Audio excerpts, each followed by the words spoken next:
दुनिया तो चढ़िया आज बेला वे।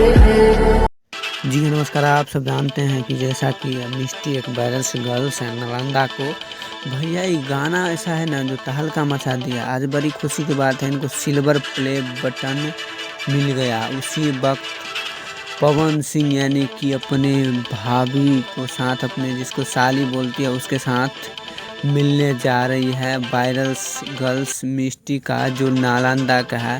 भैया सोशल मीडिया पे तहलका मचा दिया है। वायरल गर्ल्स जो मिष्टी है उसका सिल्वर प्ले बटन मिला है, बहुत ज़्यादा खुश है।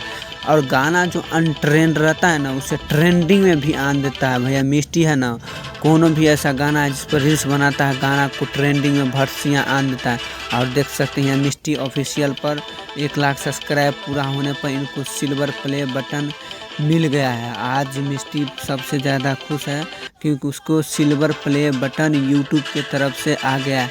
हर क्रिएटर को सपना होता है कि मुझे एक दिन बड़ा अवार्ड मिले। आज वही मिष्टी को मिल गया है सिल्वर प्ले बटन, और मिष्टी बहुत ज़्यादा खुश है अपने फैमिली के साथ। और देख सकते हैं मिष्टी अपना सिल्वर प्ले बटन दिखा रहा है।